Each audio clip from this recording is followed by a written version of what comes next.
All right, I figured I'd give a little detour on my little shitbox collection. I've already posted this car before, but this is a 1970 Chrysler New Yorker. It's got a 440 big block Chrysler, 727. I'm in the middle of doing the brakes all the way around on the car, going through the car. It's been sitting since 93. Got it to run. I gotta pull the motor because 2 of the freeze plugs are rotten on it. So I'm gonna pull the motor, freshen it up a little bit, not go crazy on it, just timing chain, oil pump, replace all the freeze plugs on it, clean up a little bit.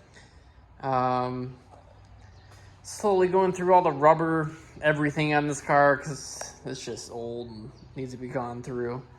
I gotta clean the interior out of the car.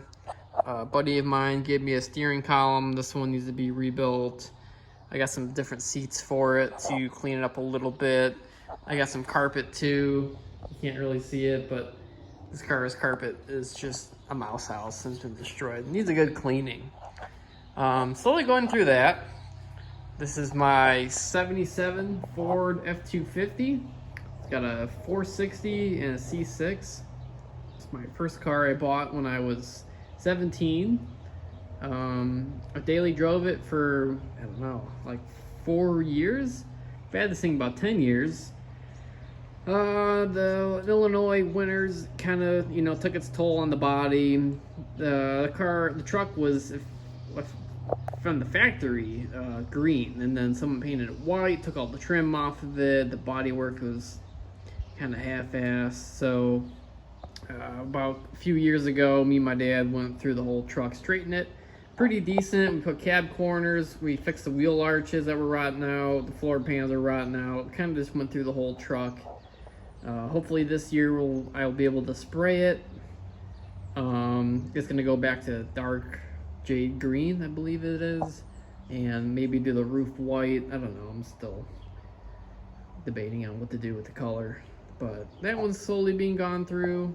It's the intake gaskets on it, new intake, carburetor. I did a Holley Truck Avenger on it. Runs really good. It got all the gauges to work today and hooked up the electric choke and took it around the block, and it runs great. It's awesome. I mean, it's got a little over 100,000 miles on it. I think I bought it with like 62,000 on it. And then this one is a 76 Dodge Corvette. This is the kind of daily driver car show turd. This is my winter beater for the 2-3 years. It's got a 318 and a 727. It was a 2-barrel car. Now I converted to a 4-barrel. Dual exhaust I put on it, 4-core radiator, 15x10 cop car wheels all the way around, 235s and 275 60-15s. This year I'm just gonna cruise it. It's got a tired small block in it. Don't ever buy one of those carburetors. It's the worst carburetor I've ever bought in my life. Anyways, maybe not this year, but next year I'm gonna start going through the body. Bottom of the fenders are rotten, the quarters need help. Just start doing some patchwork to it. But it's a fun cruiser. It's got a little oil pressure at idle when it's warmed up, but it's been like that for the past few years, and it'll keep going. But it's got really clean interior. It's got one tear in the seat, so I just put a seat cover over it. But the interior, this thing is immaculate. Ignore that big broken piece. But it's cool because this car has got a factory AM/FM CB radio. Wow, Chrysler people are gonna be going crazy for that radio. But yeah, that's my little tour of my shitboxes. Hopefully this week I'll be able to jump back on this thing and pull the motor out. Wish me luck.